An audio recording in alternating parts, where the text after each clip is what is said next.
Check, check, check. 1, 2, 1, 2. A very good early afternoon to you. It is Wednesday, the 9th of February, 2022. And got a few things to get through this morning. I've come across something this morning. Let's just get straight into it, shall we? Let's just go over it, get rid of the music. Good morning, everyone. Well, my morning, your afternoon. Okay, so let's start over here. Now, I've not been up long, and I put the computer on, and so the phone rather, so I'm not even awake yet. And this came up, and I noticed that it's been up since 18th of January. Right, it's been up since 18th of January. But just like I said to you, this is starting to unfold now, and you know, I could be sitting there, I could be laying there, getting on with something, and then you'd be playing something in the background, and then boom, you know, something grabs my attention, and this grabbed my attention. So what I'm going to do is I'm just going to let this play through. Basically, we're going to watch it together. And then we're going to comment on that, and then we're going to move on from that, and we're going to connect a few dots here, all right? So hopefully you're all getting this. A new documentary tonight investigates Ghislaine Maxwell's close relationships with Jeffrey Epstein and Prince Andrew. And one of those to feature in it is Ghislaine's former friend, Lady Victoria Harvey. Lady Victoria Harvey joins me now from Los Angeles. Thank you so much for joining us this morning. Now, at the trial, Ghislaine was painted, or tried to paint herself as, just another victim. But what was your understanding? I mean, to be honest, like, I think she was a victim. I mean, right, straight away. Let's just go back. Los Angeles, thank you so much for joining us this morning. Now, at the trial, Ghislaine was painted, or tried to paint herself as, just another victim. But what was your So, right, straight away, this is the narrative now. We're all starting to talk about Ghislaine actually being a victim as well, right? So, keep that in your mind. understanding? I mean, to be honest, like, I think she was a victim. I mean, There we go. It's been said the second time already. Ghislaine is a victim. Let's put that in your head. Bullshit. she is a victim, and she was a victim that then became, you know, the accomplice, as her role changed in that relationship when they were no longer together. Right, this is them now justifying going from victim to Epstein's accomplice, yeah? They've got to kind of show you how she transitions from victim to accomplice. This woman has never been a victim. Her dad was Robert fucking Maxwell, yeah? You don't be Robert Maxwell's daughter and be a victim in life, right? So stop talking shit, Hervey. You know, she kind of switched sides, I suppose one would say. But I do see her as a victim as well. Right. Why do you think, though, that she You paedophile protector, Hervey. Yeah, that's why your name's all messed up and that. Hervey. targeted you, that she became your friend? What was all Fucking that about? people, man. What do you mean? How did she become my friend? Yeah, well, why do you... Well, she's your friend.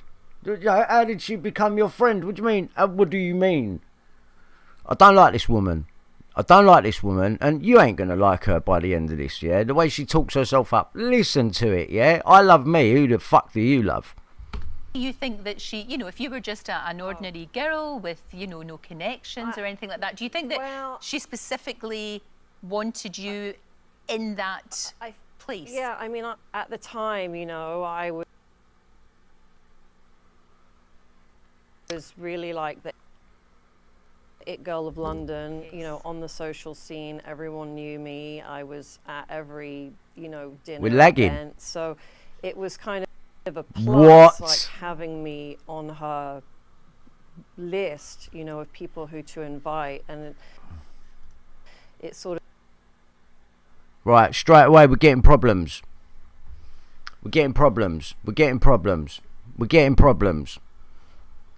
Yes, NCA, I know you're behind this.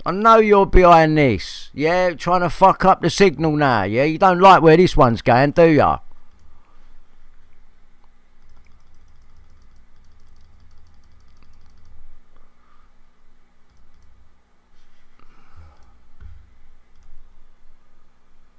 Right, we still good? Are we still good? It's looking like it's alright. Right, hopefully this is going to play.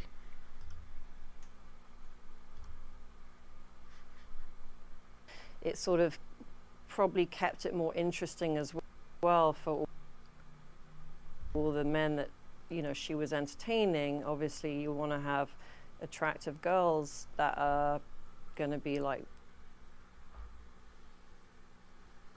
the hot girls in London at the time. Ridiculous. This is ridiculous.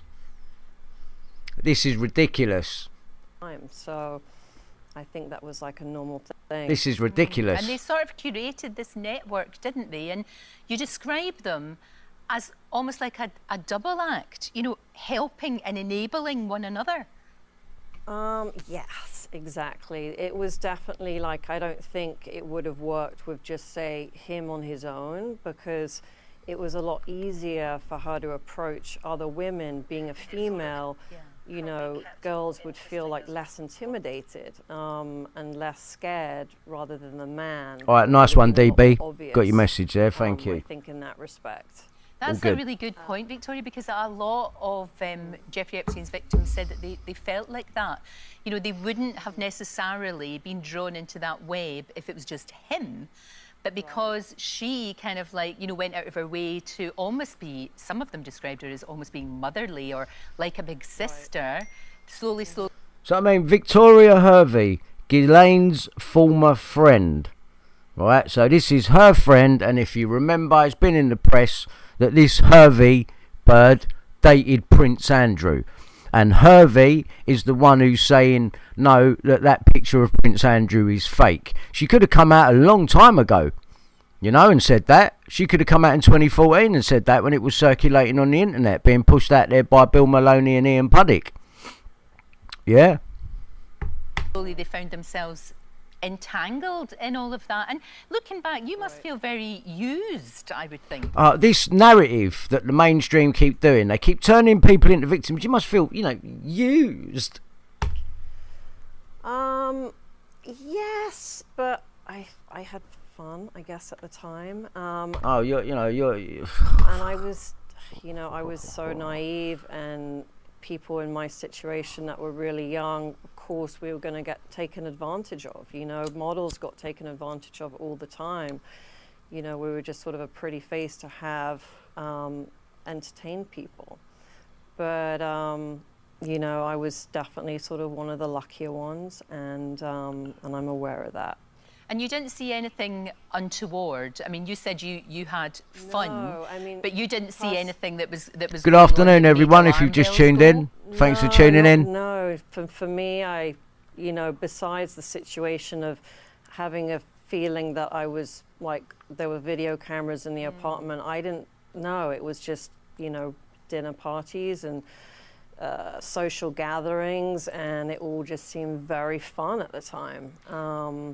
And this, of course, is before he becomes a convicted sex offender. This is this is not. So you didn't. Oh, no, this is like, and also I just want to point out the obvious. Like, this is all controlled. This is not like the conversations that we have when I come on here.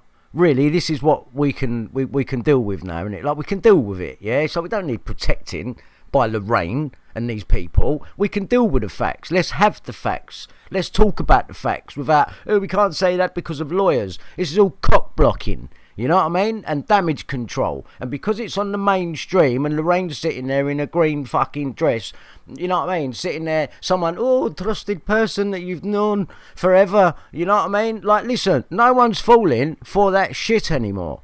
Right, and getting Hervey on, my question to you, Hervey, whatever your fucking name is why didn't you say this years ago?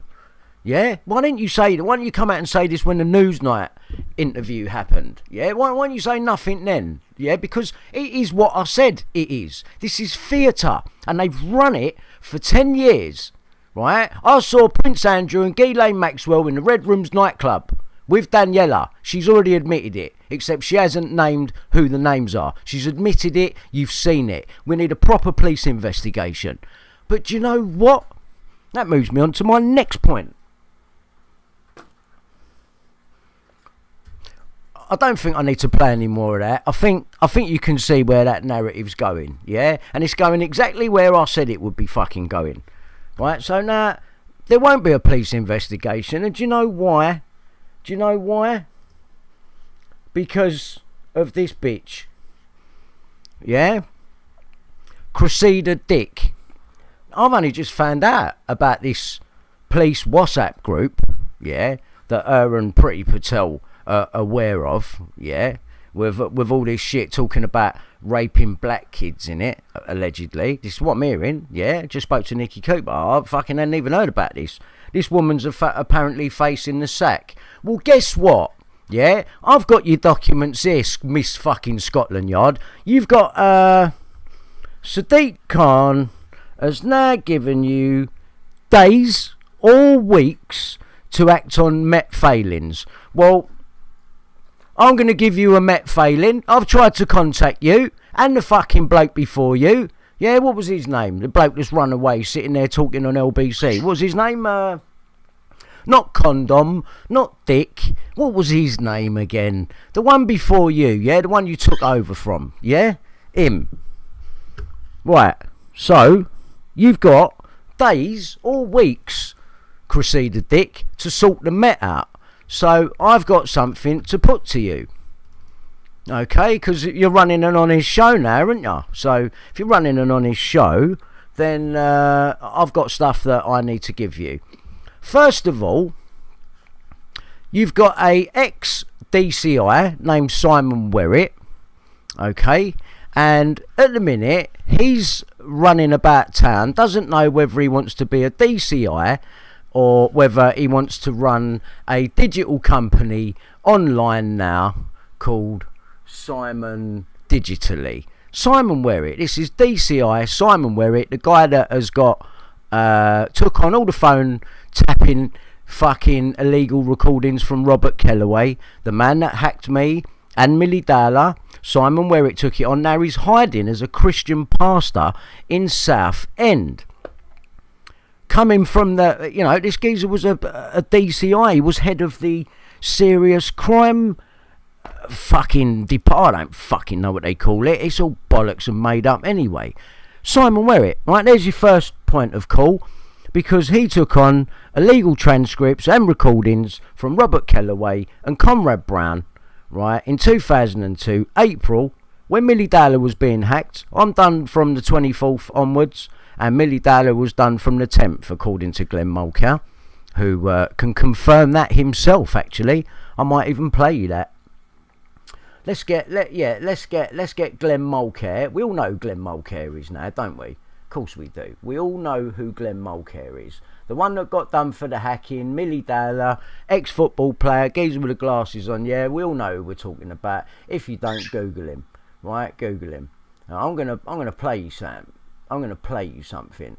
And if the Met don't contact me, then please, I want you all to ring in at the Met and show them this video, direct them this way, and anything else you got. Right, here's one thing while I'm quickly on it. Now, Simon Cowell. Here's another thing for Cressida Dick, okay? Right, get ready for this one. Get ready for this one. Right. Get ready for this one, Cressida Dick. This is Richard Mallet, who filed my phone hacking claim, being spoken about in Andrew Ash's list. I'll just play it for you. Simon Cowell. Yes. Max Bygraves. Yes. David Frost. No. Alan Wicker. Yes. Richard Mallet. Yes. Ted Heath. Yes. Confirmed. Okay. Yes means Andrew had sex with them. Confirmed means other victims have come forward and has been confirmed by NAPIC. Okay, so Crusader Dick, if you're out there, I'd like you to take notice of that. That's Andrew Ash. He was on the front page of the Express. I know you're aware of all of it. I literally don't have to take you through it all. You know exactly what I'm talking about. All right? And what I'm going to do here is I'm just going to bring this over so that I can flick through some files quicker. All right? So I've got a folder here of a load of stuff that I've put in here. And let me just... Special Sergeant Simon PCSO Werrett. That's Simon Werrett's wife. She's a PCSO. Linda, I think her name is. Yeah. Werrett, disciplinary culture. Oh, look, here's the actual bit there. Remember when I said to you, Werrett, this thing here, March 2010 Pix layout, Essex Police, that in that article there, which I'm going to show you in a minute, Werrett and Sweeting is still a PC in 2010. You remember PC Sweeting, who knocked on my front door, didn't you? With all the 20 other officers, tactical firearms unit, and grinders and gas bottles and riot gear. You remember that. Right, let's keep going. Here we go. Here's Werrett, yeah, Simon Werrett. Here he is. And this was back in 2007. He worked at Loughton Police Station, like I said, when I lived in Loughton. Okay. Yeah. Inspector Simon Werrett has worked for Essex Police for over 21 years, where he worked as a detective sergeant for Harlow and Loughton. I don't know who this geezer is on the right, but the one there on the left was how he pretty much looked in 2002 April. Right, that's how he looked. He looked like that. Right? So, this is just to prove to you that people are portraying to be... there's Levi Belfield. We all know who he is. Let me just make this folder smaller over here. Good boy, Jasper. That's Jasper in the background with additional sound effects. Levi Belfield. This is the drawing that was on the wall behind Millie Dowler. This means something. Yeah, they don't put anything in that they don't. That there's nothing goes out that they don't mean to have go out. Nothing's by mistake. That was a drawing that was behind on the wall by Millie Dowler. Right, let me just cut through. Andrew there with Ghislaine. Andrew, look at Puddick. I mean, look, come on, man. This is Puddick, Ian Puddick, interviewing Paul Page. You know, the bloke who's come out and said that Prince Andrew has all teddy bears on his bed and all the rest of it. The officer, ex-Royal Protection Officer, Paul Page, who was done for fraud. Guess who's talking to him? Ian Puddick. Spoke to him in 2018. And then today, you know what I mean? That's another royal connection back. Puddick works for the Queen. Right? Yes, right. Puddick works for the Queen. And now he's talking to an ex-Royal Protection Officer who worked for the Queen. This is all controlled. It's all bungle. And the people that they keep supporting basically keep getting done for fraud. Chris Fay, Andrew Ash, Paul Page. I suppose the next one will be John Wedger. They're going to discredit him. There's no way he goes forward, and absolutely no way. It's just a complete joke. He's another one who's turned from an ex-police, now he's a Christian. Fucking what? Fucking hell. That's Warwick Spinks there. There you go. It's Ian Puddick talking to Paul Page. I'm just showing you now, you know, and Ian Puddick, Dick. And Ian Puddick, I got a tweet saying he's spoken to Cressida Dick at a time when she wouldn't talk to me over the phone hacking, but he can talk to her. I pointed it out. You've seen all of this. Right, this is an interesting one. This bloke here, it's very interesting, Hugh Grant, that you know this man. I won't blow up his address, but he lives at number 33, and I know one of the models that saw kids in his ass. Oh yeah, we ain't gone there yet, mate. Prince Andrew, lightly dated Ghislaine Maxwell friend and ex-Royal Guard claim. Right, so this is Paul Page who was talking to Ian Puddick. So Ian Puddick is a spin doctor for the Queen and the Royals, and what he does is he gets stories put out that are going to get found out, that the people that are putting the stories out have, got something wrong with them. Cole Beach, for example, who accused of the Westminster VIP paedophile ring, and then what does it turn out? Oh, he's a paedophile. And he's made a fraudulent claim, and he goes to prison for 18 years. Now they're doing the turning over of Paul Page, except it's all controlled. Nothing's going to happen to him. This is their job. He's going to go out there and go blah, blah, blah, and then say... And then they've already took him apart on the news. Why put him out there? You know that's what's going to happen. Otherwise, you people ain't fucking very clued up. You haven't got much of a fucking brain in your head. But like I said, it's all coordinated, it's all theatre. They're trying to get Prince Andrew out of trouble, and what they've done is, to make it believable to you, is they've stretched it out for 10 years. That's what they've done. And that is what is going on now. And I told you, nothing was going to come of Virginia Roberts' Dufresne's claim. Nothing's going to come of it. I'll tell you what's going to happen. They're going to turn on her. They're going to say, you were the procurer. You've earned a load of money out of this already, and that photograph's fake. You're in a lot of trouble, young lady. Just like fucking Cole Beach. Yeah? Ian Puddick. Paul Page reveals the culture of cover-ups at Royal Protection Directorate. Ghislaine Maxwell was a regular visitor. This is how they start bringing Ghislaine into the story now, like she was seeing Andrew on the quiet. Like, he's not a nonce. He was seeing a fully grown woman. Ghislaine, she come and goes as she please. Fuck off with your shit. And now Ghislaine's a fucking victim who's in prison in New York. Show us another drawing, you cunt. Yeah? Show us another fucking drawing. Ian Puddick breaking. My interview with Paul Page, Royal Protection Officer, Buckingham Palace. Here's what the policeman saw. You fucking sloth. You prick. You've been caught out. So, Crusader Dick, I say to you, are you going to keep letting this slide? Or are you going to do what Sadiq Khan, Mr. Khan, House of Khan there, is going to tell you to do? Yeah? You got days, if not weeks, to sort this out, Crusader.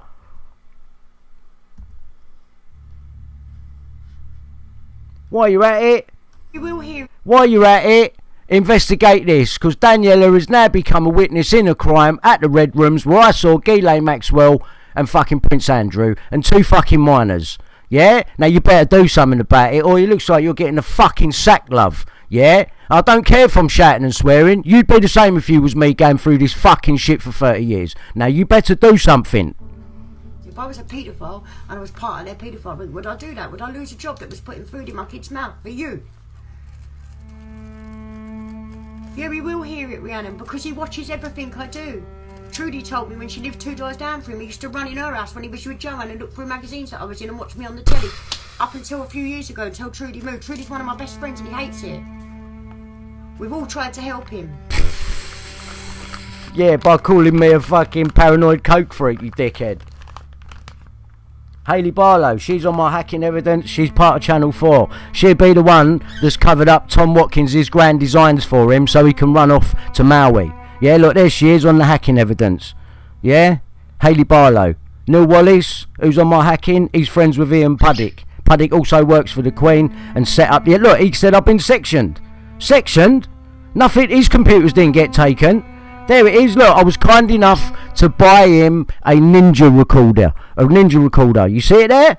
So how can Puddick say that he ain't bought it for me? He works for the Queen. He's interviewed Paul Page.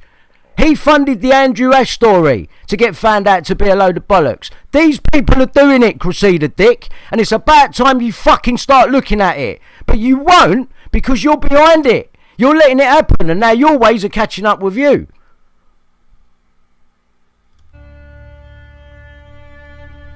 Look at me, poor fucker, down there trying to see David Cameron with a watchful eye over me. Who's that, I wonder, behind me with 33 on her top? Daniela!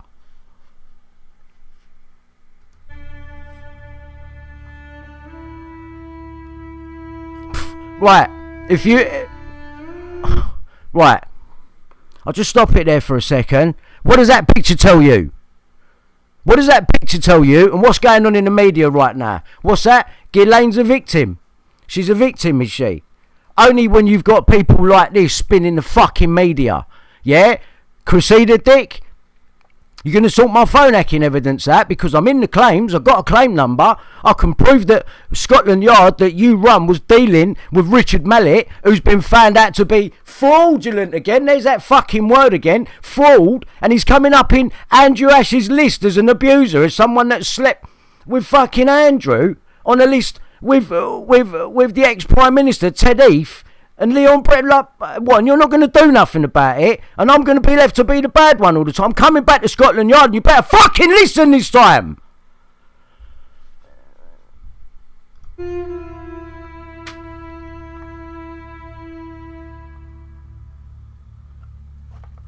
Right.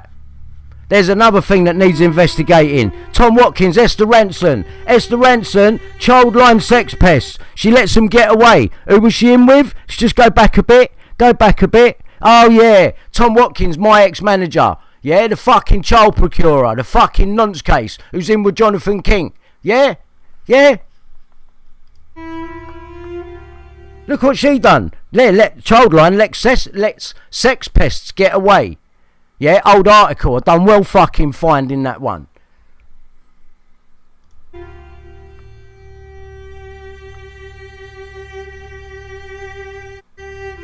Craig Robert Young, out of one of Tom's old groups, Juice, giving me Kelly's number. I rung that a little while ago. She answered it, trying to play like it weren't her. Of course it was her. Why don't you want to talk about it, Kelly? Why don't you want to talk about Tom Watkins? Yeah? I thought you was using his rape of one of our band members against him so you could go solo. Well, it didn't work out. Well, what happened then? You would have thought that you would have wanted to fucking talk to someone, wouldn't you? Do you want to talk to me? Offer's still open. Craig, you're there. Talk to me. Paul, the other geezer, talk to me. And the only other one that was left in the group is fucking Ant McPartlin's ex-wife, Lisa. Yeah? Someone start opening your fucking mouths, yeah? Because you're not staying out of this. You got kids in prams in your videos being pushed by doormen. Kids behind bars, buckets hanging up. We know what that is. That's a fucking kill room. Well, you don't know about that? I find that hard to believe when you lot have been in the industry getting fucking paid all this time, yeah? People, so I'll tell you what, yeah? Someone better start opening your mouth. Jonathan King, Tom Watkins' his friend, who's in with Esther Ranson, who lets sex pests get away. And who investigated this bloke? Who investigated him? Mazza Mahmood. Well, Mazza Mahmood was recording me with Conrad Brown and Robert Kellaway at the time they done Millie Dowler as well. So they were investigating Millie Dowler because they investigate child prostitution and that, because there it is. They done it to King. So what, you wouldn't be doing it to Levi Belfield? Did you look into his companies? 001 International Moving Services. Did you look at that? Yeah, registered in Twickenham with his so-called ex-girlfriend. Yeah, Joanna Collins. Yeah, all over the news right now. Yeah, thanks to Murdoch and all them getting your stories out. Yeah, do you think we're stupid? It's just a repeat of Joanne Magellix all over again with Ian Watkins, Lost Prophet singer. It's the same shit all over again. And you know who's in the middle of all of them? Puddick. Yeah. Oh, yeah.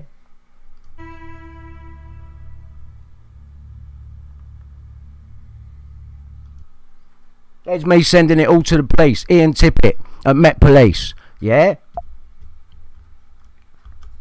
It's there. I proved I sent it long time ago. Met Police, Crusader Dick. I'm going to fast forward through some of this. Here, look, this is what you do. When you start talking out, I spoke to Simon Danchuk. Yeah? Right. There he is. There's me talking to him. What do you do about anything? Fuck all.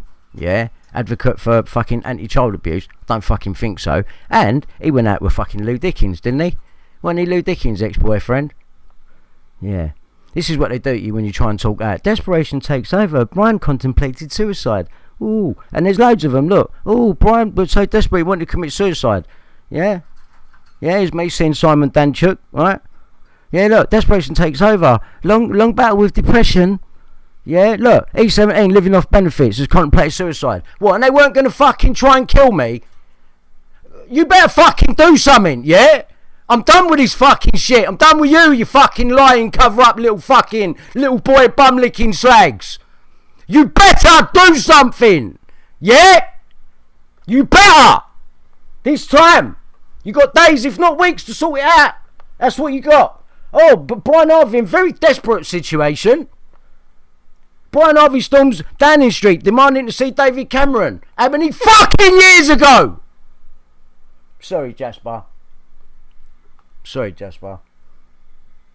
It's what you do. This is what you do. Paddock didn't buy me a Ninja to record Andrew Ash. What's that then? That's a fucking receipt, cunt. Yeah? Don't get in. You swore. Fuck your mum. Yeah? Fuck your mum. I'm gonna swear because I'm angry now, man. You fucking piss me off, you people. You want to keep fucking ignoring me like I'm some sort of cunt. Well, I have to keep pointing out what you're gonna do before it happens, and then it happens, and then no one still fucking listens. Yeah? You better fucking listen this time. Brian Harvey, sectioned. Ian Paddock, works for the Queen. Nothing got done. And I got the police officer who's supposed to be investigating it. Met police again. Crusader Dick. What did you do? Nothing.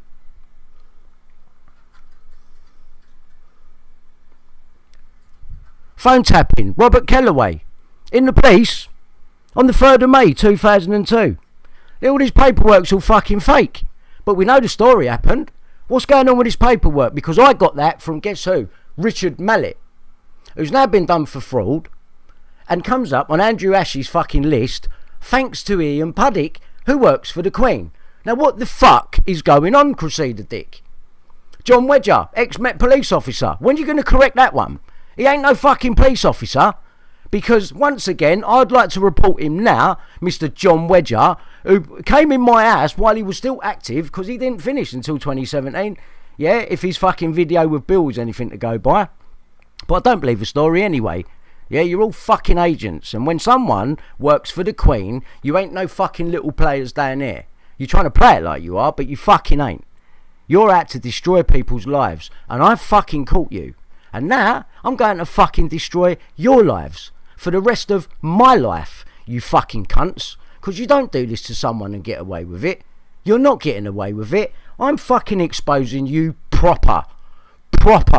And you know what else you are? Fucking paedophile protectors. Say what you like about me, you fucking cunts.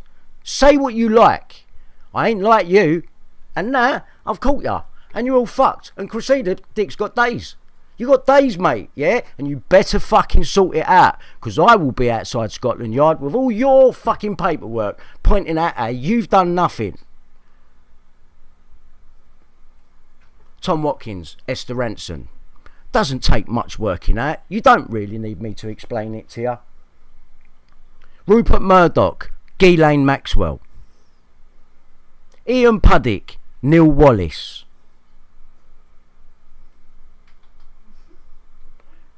Downing Street. Right, now let me just give you a little bit of evidence from this bird. Like, we just lived in a little house, a little flat together and that, and it was fun. And you know, he was the love of my life. Oh look, the signal's going funny. Can you hear that? Brian Harvey was probably the only man I ever loved, but like loved, actually did love. And can't done love no one but himself. You know what I mean? And it was just the fame and everything else, and he just couldn't deal with my addiction. Brian hates cocaine. He hates. Thank you. Like that. So thank you. So I wouldn't be giving people cocaine, would I? No. He hated cocaine. He hated it. Thank you. He used to go, oh, it's only because of Brian Harvey. It was nothing to do with Brian Harvey. Thank you.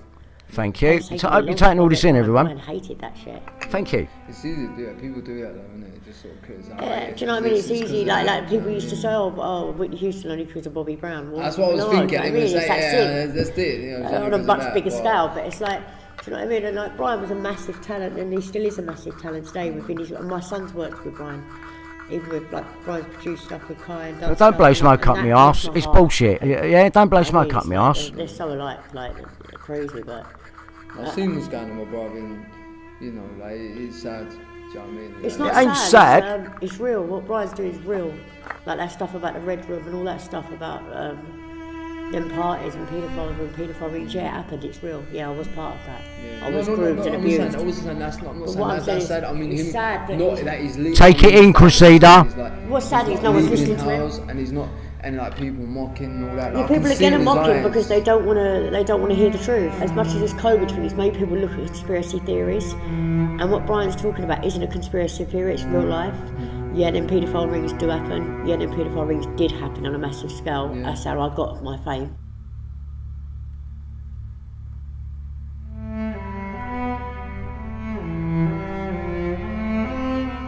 Right. Yes, it did happen. What we saw was real. Yeah, that's how she got her fame. Let's not mistake that for anything, or even let that go for a second. Don't ever let that go, right? Ever. Don't ever let that go. Because I'm not. Right. Esther Ranson, Hillary Clinton. They know each other. If Esther Ranson knows Tom Watkins, and Tom Watkins' best mate is Jonathan King, and we've all heard the stories about this other fucking bitch, yeah? What's that tell ya? Or do you want to keep your fucking eyes closed to it? It's about time you fucking people wake up. Some of you, majority of you that come on here, you're all right. But those people that are on my fucking page now, trolling for other people, thinking that it's going to get you somewhere, like, you need to check your fucking selves. Seriously. You need to seriously fucking check yourselves. Right, let's carry on, because there's a lot more to get through. Right. Oh, this is ironic. Tony Blair and Prince Andrew. I promise to do all I can to help stop cruelty to children. Well, you can stop fucking them.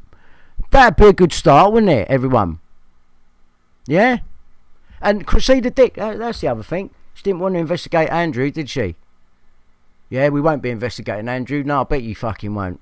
I bet you fucking won't. Because you're all in the same little gang. You're all as sordid as each other. And you take the public for fucking idiots. Like we think you're all special and that. We look at you all like you're cunts. I hope you know that. You don't represent us, the people of this country.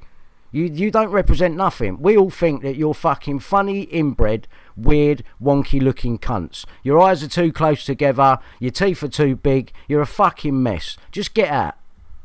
Just get out. Jubilee Sports Limited. Who's that connected to? JP Cord Limited. Jubilee Sports. Yeah? JP Cord Limited. Islamic Art. Yeah? Look at all these companies. Yeah? Right? JP Cord. Resigned directorships. 3,156. Still got a couple of hundred going here. Just under a couple of hundred going. And look who's involved with it. Mr. Levi Belfield, Miss Joanna, Sasha Collins, who's all over the news at the minute as Levi's ex. They're not even, most of them are not even naming her name too much. Yeah, but all you got to do is a quick company check. Go on that one as well. Company check. Type them names in and see it for yourself. JP Cord.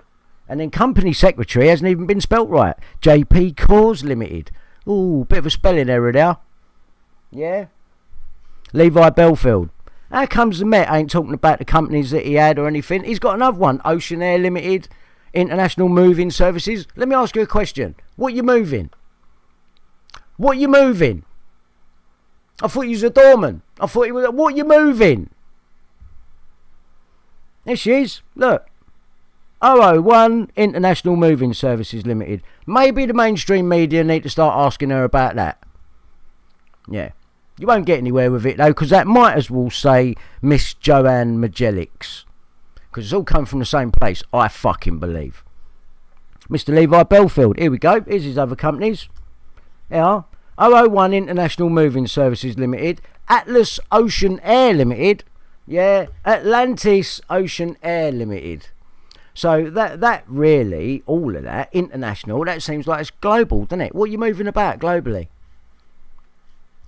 And no one found that interesting. No, we'll just turn him into a lone wolf. He operated alone. He must have done this. He must have done that. Fuck off, yeah? Fuck off with your shit, you cunt. You take us for cunts. Yeah? Look, here's Watkins' book. Let's make lots of money. And then look, on the other issue of it, look at this. You'll never nanny in this town again. That's not his book. They'll claim that that's a fucking type error or a picture error. Yeah, ain't no error. That's signalling to his fucking mates. Where's he gone? Ask Hayley Barlow. You took down his Grand Designs video where he said he was thinking of going to Maui, wasn't he? He's got a house there because he sent E17 on holiday and I didn't fucking go. And good job, because I probably would have got fucked up the arse, come back a different man. But as it happens, the mainstream media have pulled a little favour for Tom. And to end the trail with me keep going on about him, they've decided to say he's dead. That's why, you know, this geezer with all his bravado and his big Mickey Mouses and all that, he'd be having a big funeral, rubbing it in your face. He can't now, he's got to accept that, so he's had to fuck off to Maui. So when you go on out where his book's being published, Yeah, the e-book, no, not the paperback, but the e-book. You'll never nanny in this town again. Look, pushchair. Yeah, do you remember the Juice video? Kids in pushchairs. And then palm tree. Where do you associate a palm tree to? Hawaii. That's not a mistake, that. True Adventures of a Hollywood Nanny. It's the headline. You'll never nanny in this town again. No, Tom, you're going to have to do it in Maui. Yeah, where you'll meet John Podesta with his hot dog stand, and you'll do it there, probably. Because Hillary Clinton knows John Podesta, doesn't she? Yeah, and Hillary Clinton, well, we've already established that she knows Esther Ranson, don't we? Yeah. So, if Tom knows Esther Ranson, and now Tom's dead, and he's in Hawaii, mate, yeah, being looked after, because he's a big player in this fucking thing. Big player. Let's make lots of money, you cunt. A $1 million analysis. You're a fraud, fucking lying cunt. Come, shake. Right, this I'm going to go over to Brian now and let him explain. Right. She knew something worthy of Six-figure salary. Have you blank? Are phone tappers, specialist tracers who can get hold of all records. They were providing a service which was accepted throughout Fleet Street. It was accepted as the norm. One private investigator, Glenn Mulcair, supplied what he called research and information to the News of the World in return for a six-figure salary. This is the bloke hiding my house, Glenn Mulcair. I'm going to play you a recording in a minute. These type of services that you could readily and easily rely on. That's Glenn Mulcair that I'm holding up. Who were fair game. And then we get to Millie Dowler. So, you know, it was in the public, it's a big case. The News of the World story about Millie's voicemail caused a sensation, but the reality was more alarming. Watch this. 3 months after her disappearance, Surrey police finally have... Oh shit, what have I done? Hang on, I'm sorry. Fuck, I didn't want to do that. Oh, you dickhead. Sorry, I hit the wrong button. Where was it? Here, it was back here. It was there. Here. She's been abducted by chance abducted.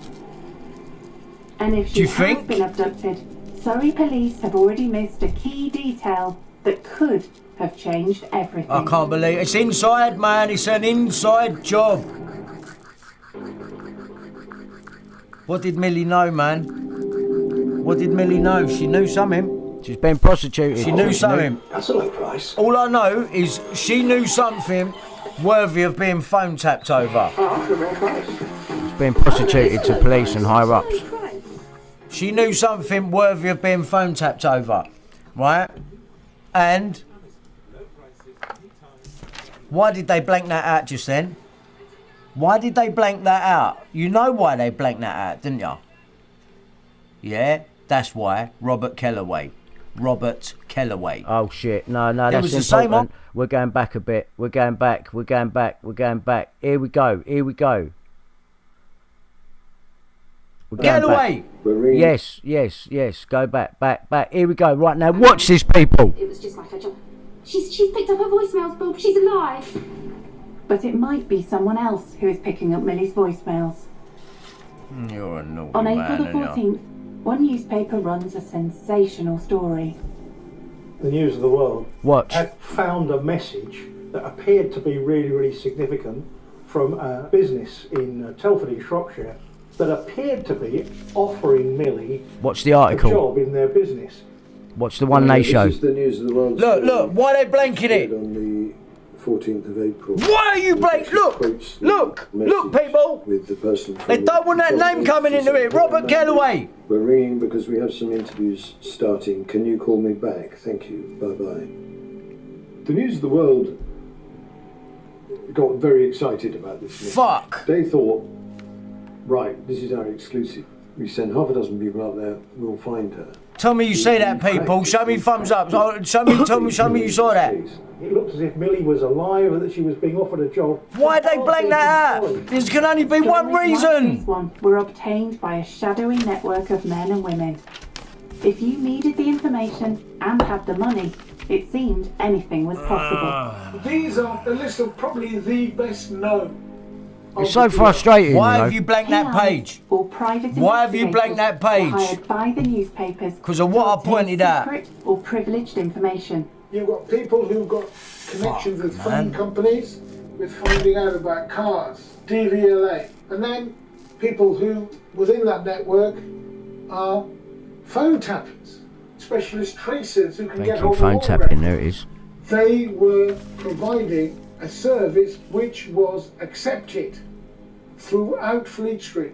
It was accepted as the norm. One private investigator, Glenn Mulcair, supplied what he called research and information. This is the man who I'd run my house. The world in return for a 6-figure salary. You would not be able to kick off an investigation unless you had these type of services. He hacked Millie and me on the voicemail side of things. And it wasn't just the famous who were fair game. And then we get to Millie Dowler. So, you know, it was in the public, it was a big case. The news of the world story about Millie's voicemail caused a sensation, but the reality was more alarming. 3 months after her disappearance, Surrey police finally have a working theory for what has happened to Millie. It took them 3 months to make something up. We've worked extensively through a number of different hypotheses. No, the police are liars. 2 old Bill will let go from Surrey after this for nonsense. And I'm suspecting that they were the 2 that Levi Belfield would have been dealing with. And if she has been abducted, Surrey police have already missed a key detail that could have changed everything. I can't believe it. It's inside, man. It's an inside job. What did Millie know, man? What did Millie know? She knew something. She's been prostituted. That's what she knew. She knew something. Yeah, she knew. All I know is she knew something worthy of being phone tapped over. Being prostituted to higher ups. She knew something worthy of being phone tapped over. There's a Masonic network behind it. And why did they blank that out just then? Don't want Robert Kellaway's name coming into it. You know why they blanked that out, didn't you? Robert Kellaway's going to deny all knowledge of phone hacking. Robert Kellaway. Couldn't have his name on it because he was working with Conrad at my case. Exactly the same. The whole page, the adverts. He's working with Conrad. Conrad only works with a fake shake. Arnold there. And I've got it. And they changed the name on the story. They've changed it. When you see, when they go to the press or whenever they talk about it on this thing and you do see the name, it doesn't say Robert Kellaway anymore. It says Sarah Arnold. So why would you do that? You would do that because you wouldn't want the guy's name attached or even coming into it. Why? Because at the same time they was hacking Millie, they was hacking Brian Harvey. So if that comes out and we don't contain that story, everyone's going to know that Robert Kellaway was working with Conrad Brown. Conrad Brown only works with a fake shake. And Glenn Mulcair, who's doing the voicemail side of things, they definitely cannot tie the fake shake to Glenn Mulcair because it's never been done, and that would be really damaging for Murdoch. Well, my case does that, because if Conrad Brown is recording me with Robert Kellaway, you know, just after they've done Millie, with Mazza Mahmood, because Mazza only works with Conrad, and Glenn Mulcair's doing my mobile at the same time Robert Kellaway's transcribing, that date is the 2nd of the 5th, 02, then they're caught, aren't they? And they couldn't have that. But to them, that's massive. To me, that's just one fucking small part of this. I've got it. But I've got that, more importantly. They changed that name to Sarah Arnold. You will see it today. Just blanked out from you. Yeah, there's the actual page. It's the exact same page. Even the bit on the side there, everything at the bottom, the whole page is exactly the same. Why are you hiding him? Because of my case, that's why. Right. But they'll have you believe I'm unimportant and, you know, he just rambles and so when you go back over it now and you look at all the people that have put the boot into me for that, and it's all unreasonable because I'm actually showing evidence, you need to start looking at them people differently because they're the ones that are working for the other side. It's that easy to work out, okay? So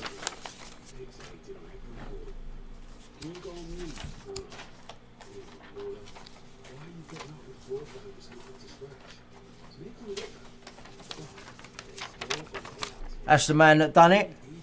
That's Robert Kellaway. That's Comrade Brown. That's Comrade That's Brown. Robert Kellaway, who should have been on that article that they just blurred off. That's who it That's was. Comrade Brown. And don't forget, the newspaper, the News of the World, allegedly was shut down over that story. That story that shut the newspaper down was bylined by Robert Kellaway, who claims he knows nothing about hacking or Millie Dowler's story. He's a liar. He was doing the very same thing to me as what he was doing to Millie, with the same technology and the same people for the same newspaper. The fucking end. The Fake Shakes partner. That's Glenn Mulcair. And that is the Fake Shake. And they are all in on it together. Yeah, make no mistake about it. Because that is why they just covered that up. Why would you cover up Robert Kellaway's... Why would you cover it up? Because officially, Robert Kellaway says There we go. he knew nothing of... Right, take that in, people. Kellaway, and that's coming from Peter Jukes, who worked at Hacked Off, who I've also had round here, agreed with everything, was just as outraged. I can't believe what you've got here. Yeah. And then goes back to his mate Puddick. And Puddick goes and talks to people like Jerry McCann, who runs Hacked Off. That was news to me. Fucking hell. And me and Jerry McCann, we both shared the same barrister, didn't we? Mr. David Sherborne, who's counsel for all of the phone hacking victims. You'll see him standing in the background behind them all. But even more disturbingly, standing in the background behind the McCanns, which I find fucking disturbing, especially when I go running in the court and I said, tell the judge, Mr. Justice Man, I said, you're a cunt, you're a cunt, you're a cunt. Don't think I don't know what's fucking going on now. Yeah. And I'm investigating paedophilia. Well, everyone must have went, oh, fucking hell, can't pay him, don't do it. They fucking don't like me, mate, yeah? Phone hacking or Millie Dowler's voicemails being accessed. The fucking liar. Know nothing about phone hacking. Proved he's a liar. So Crusader Dick, I hope you're watching. Met Police, I hope you're watching. Those fake police that came round here for Puddick and took my computers and turned up with guns, they'd have to be tactical firearms unit. They will need to show you that they're tactical firearms unit. And then they don't get involved in interviewing you after. They're there for one thing, yeah, and have to shut that out. And once they know everything's secure, they fuck off. Normal old people will talk to you, yeah? But I'll get all-rounders walking about with guns, listening to me phone hacking evidence, take my computers. Where did you take my computers, Puddick? Because you're about to get sued. I hope you know that. You and fucking Essex Police and fucking... where'd they take me? Down the fucking road? That cunt was sweeting and all that. I don't give a fuck. You're all getting it. Because everything I've got here is provable. And you can paint me up like a madman all you want. He shouts, he screams. Fucking damn right I do. And I'll do it in your fucking faces, you cunts. Yeah? That's the difference. I'll fucking do it in your face, you cunt. That's the fucking difference. In Robert Kellaway? What's that then? What's that, Crusader Dick? Transcripts of your illegal transcripts of various transcripts of recordings made by Robert Kellaway. Guess when? The 3rd of May. You know? The 3rd of May. Absolutely impossible. Absolutely impossible. But here's the thing. Robert Kellaway, this is a Friday the 3rd of May. If you notice the date on the Mulcair note, which I'll show you, it says the 2nd of May, 02. And then Kellaway even goes out of his way, which I'll show you in a minute, in the hacking inquiry, tweeted by Peter Jukes, and even says that Thursday was the cut-off point. He even fucking puts that in his thing. So, you know, anything happens on a Friday or a weekend, I don't know. You know what I mean?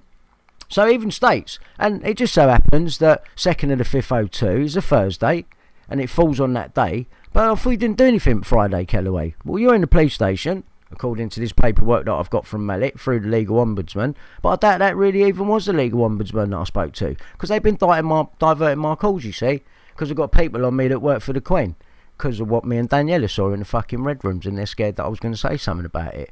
They put a lot of time and money and investment into this Virginia Roberts story. And John Harris knew about it in 2015, and Bill Maloney definitely knew about it when he was talking to Andrew. And now they're saying that you could be the one in trouble. They're putting the narrative out there in front of me, except I didn't clock it at the time. Yeah? And then Andrew, look what happened now. Hey, saying you could be the one that's in trouble. Well, it's just no different to Paul Page, Chris Fay, fucking Cold Beach, you know, fucking pick one. Oh, they're all frauds. Anyone that ever comes forward has got anything to say about historical child abuse, you're a fraud. I just cut to the chase now. You know, Virginia Roberts, fraud. It's going to turn out she's the procurer, she knew what was going on, she was happy to take the money, yeah, she's the bad one now, Ghislaine's the victim, and Prince Andrew, we all need to say sorry to him. And that is how they're going to wrap it up into a nice little bundle. Ghislaine Maxwell's not been in prison, she ain't no victim, her dad was Robert Maxwell, yeah, if your dad's Robert Maxwell, you ain't no fucking victim, yeah? You ain't no fucking victim, not no fucking real victim. Picture a fucking homeless 3-year-old getting raped, that's a victim. Yeah, what you were shopping about, basically. They're victims, not you, you fucking evil cunts. You try and turn it round all the time. And Daniela trying to tell me that it was Simon Cowell and Sunita in the Red Rooms. Well, if that's what you want to stand by, Daniela, Crusader Dick, that is what Daniela said to me. I'm willing to give a statement, file an affidavit, whatever. I'll swear on oath, and we'll do it that way. We'll do it that way, because we are going to get to the fucking bottom of this. Yeah?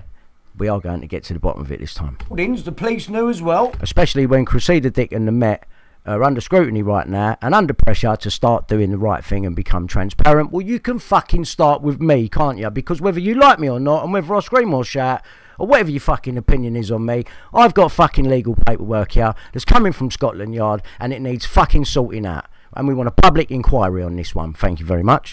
Thank you. Thank you. There's Glenn Mulcair at the bottom there. Right, remember I said to you just now on the Mulcair notes on page 60, because from Scotland Yard I was given page 58 and page 60. There was no 59, which I found strange, and even Glenn Mulcair found strange when he come round.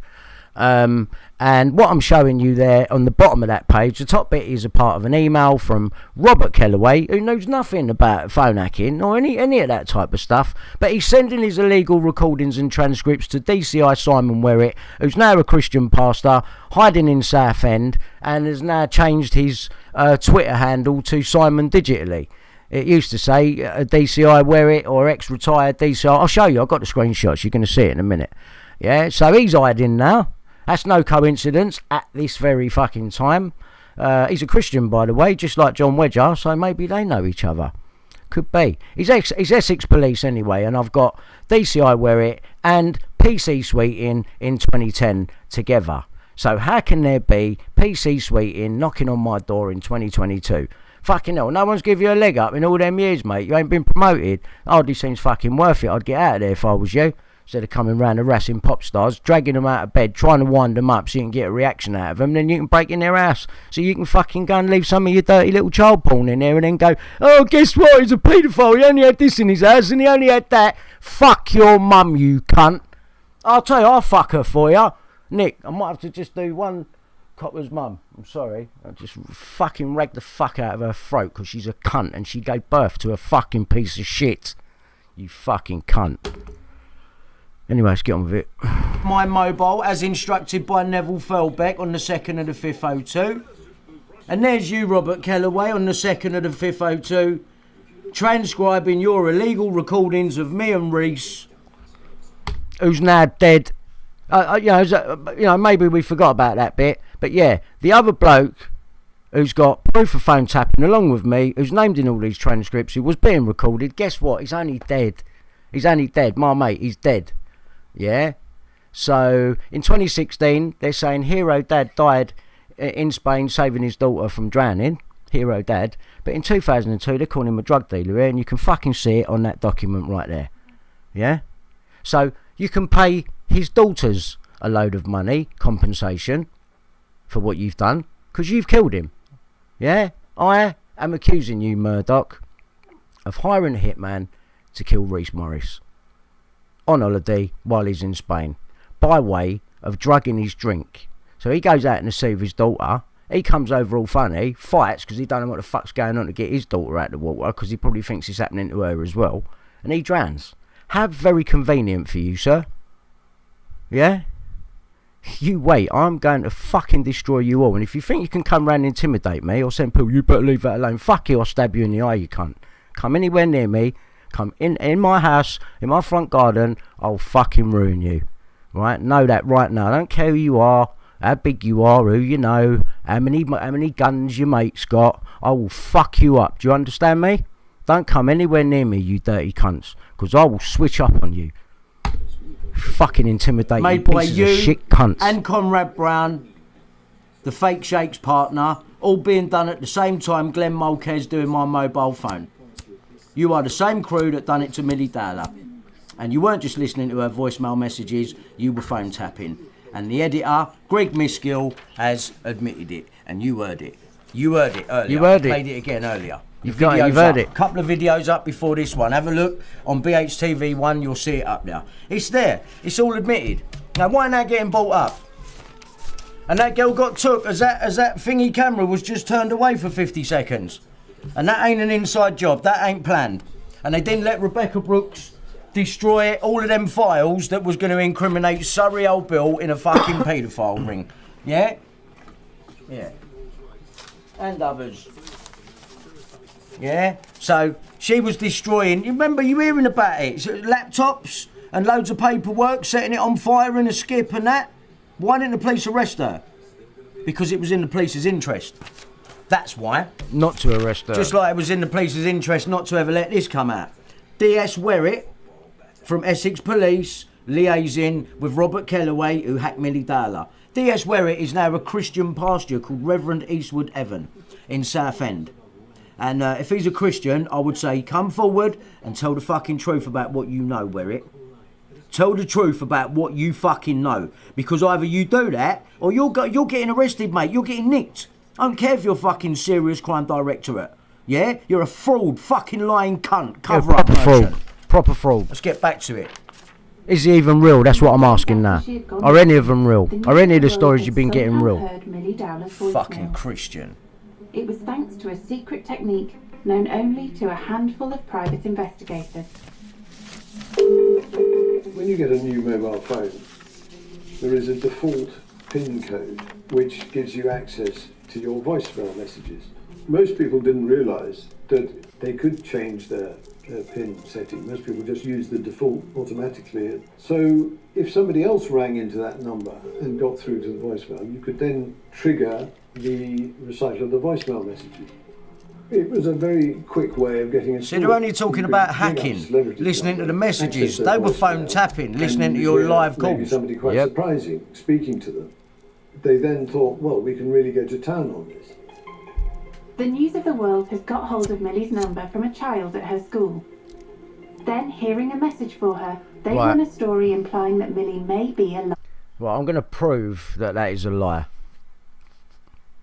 I'm going to prove to you that that is a lie. I'm now going to play you Glenn Mulcair himself. Right? Watch this. Oh, fuck, what am I doing? Where have I put that now? Sorry, bear with me. There's a lot of information to get out in this couple of hours because I don't want to go on any longer than that. But I do need to go through this.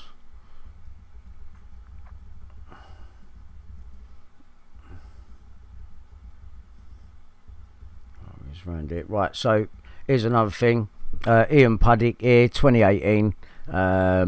Sort of the police officers that come to my gym bar are also from the National Crime Agency, so that has enabled me to understand who these fucking fake police are that have been around me. That's where they come from. Just take that as gospel. That's what it is, because they're not normal police officers. Tactical Firearms would have to come out and tell you that. Once it's secure, they fuck off. These are all in ones they're sending out. Brand's nightclub became Cocaine Den. Do you see that bit there? Royalty, actors and pop stars. Do you see that? Royalty, actors and pop stars. You're going to see that page. There we go. There we go. There we go. It's gone, basically. Yeah, it's gone. The article's gone. I can't fucking pop out of it now either. So there it was. And then I went online, went, look at this, everyone. Went back. Gone. Right? That's the problem. That's why I took it away. Royalty, actors and pop stars. Alright? Who's the royalty? Underground Tunnel Network that's been admitted by Prince Eugenie's husband. Nice one for that one, mate. Royalty, actors and pop stars were given exclusive access to a VIP room at the club where the drug was freely consumed. Independent and the Times, 9th of the 12th, 2000. Right? Who's the royalty? Who's the royalty? I think we know who that is, don't we? Yeah. Ah. Here we go. Here we go. Sarah Arnold. Sarah Arnold. Same page. Same story. Yeah, Sarah Arnold. So why? Check this out. The Mirror. Good geezers. When Bill Maloney told his wife he was remortgaging their flat to make a film called Lunatic, she thought he'd gone mad. Right, this is how they use the mainstream media to set things up. This is, look, 2007. That's when they started laying the groundwork for, I'm a filmmaker. Yeah? Here's the old Bill taking me away. B, you what? What's happening? You cool? What are they doing? Just take a step back first. I know, Yeah, see, take a step yeah. back. I know, just I'm obviously here. Noel Peter Yardley, friend of Ian Puddick, is in at least 2 companies with him, and as you can see down there, he's part. This is why Puddick always goes on about Ward 11, because his mates are in a Tavistock, and we've all heard about them, haven't we? That's a whole video in itself. Tavistock Institute. Noel Peter Yardley, Ian Ronald Puddick. Yeah. Who are these people? Because Puddick works for the Queen. Met police officer who was meant to protect kids, jailed for child sex abuse. Yeah, you all forgot about that one, didn't you? And I think this was one of the ones that came round to see me with DC Tony Atkin. As a matter of fact, I'm pretty sure it was. Sure, he's the one I said to him, do you want another cushion, mate? And I've got that recorded. So we can find out. Ian Ronald Puddick. Phonecast Limited. Look when it's incorporated. 14th of the 11th, 02.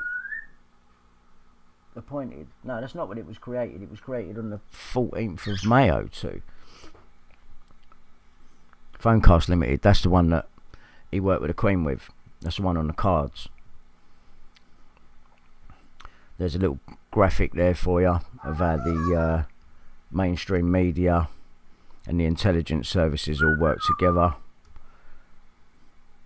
At least in the case of the McCanns. Scotland Yard. So it's all Scotland Yard. This is just a picture with just me looking at all the evidence there, all the names, trying to work out what the fuck's going on. Bottom line is right, Glenn Mulcair. You've got the journalist police witness statements from 2002. Here we go. One main point that's obvious is Kellaway's already been in the Leveson inquiry and told him that he knew nothing about it, and nothing. And so has Rebecca Brooks.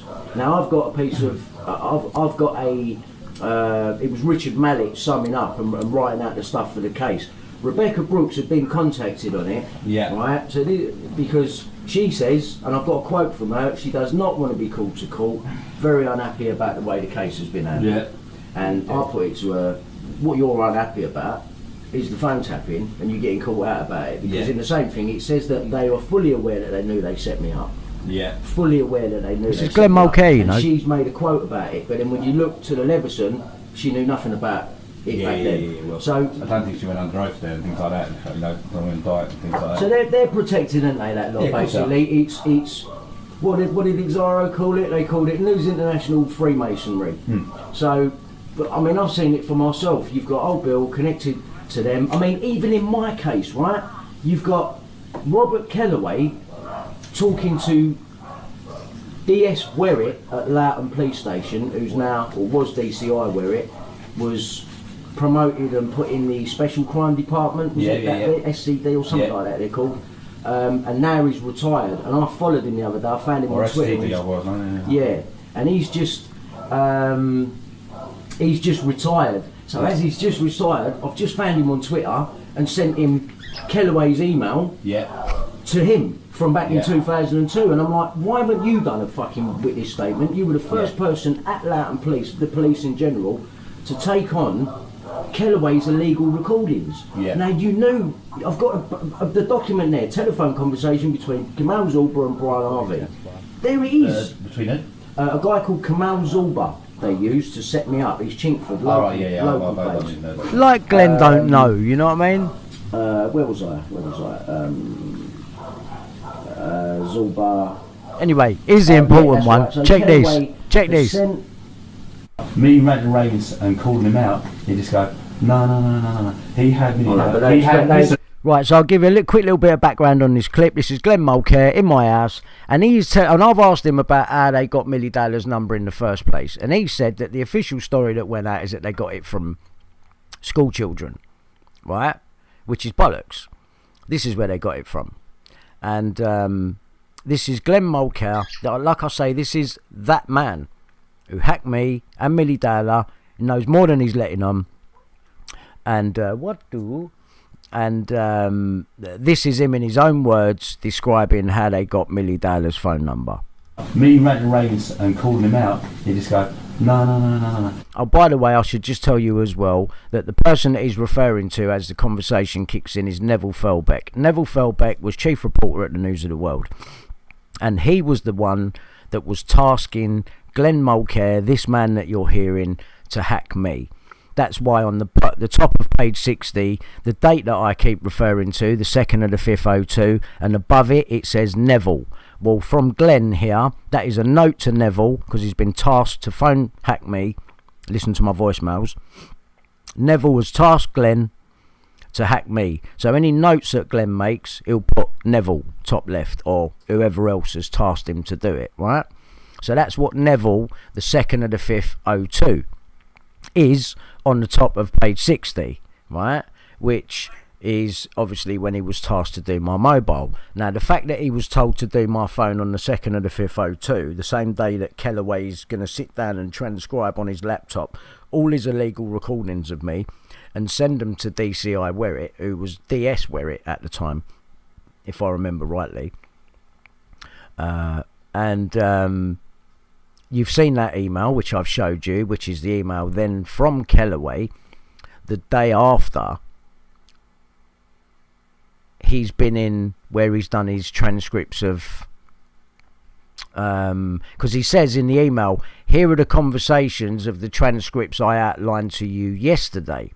So that, when he's in the police transcript doing transcripts, if you remember that document I showed you a little bit earlier, he's in on the 3rd transcribing there on the Friday, when, incidentally, he leaves me a voicemail message saying, Brian, it's Robert Kellaway, you're more than welcome to give me a buzz, we're running a story on Sunday.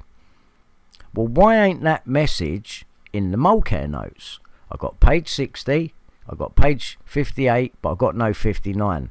Page 59 will contain that message, right? It will contain that message. It will read 3rd of the 5th 02, and there will be a message on there, because that was the Friday. Kellaway's already stated Thursday was the cut-off point. He's a liar. He's doing it on the Friday, right? And so's Glenn, right? 2nd of the 5th 02, that's the Thursday. Kellaway's in the police on Friday, the 3rd of the 5th 02. That's when he leaves me the voicemail message, and you can guarantee he's done that after he's been doing these transcripts in the police station. Now, the problem for the police is that this journalist has walked in with illegal interception of communications, and they're not arresting him, they're all coming after me. So this is a plan. This has been planned. Yeah, and Essex Police are involved, and now the Met are involved, because it's Scotland Yard that have given me the notes from this case, the phone hacking case. They've given me pages 58 and page 60 from Scotland Yard to Mallet Solicitors, who's now been done for fraud. I had to force these files out of Mallet Solicitors through what I believe to be the legal ombudsman, because that's what I rung, that's the number I rung. I can tell you the date that I've done it, everything. Got emails, everything. So anything that's been done to these documents has been done by Mallets, and he could have given me these years ago.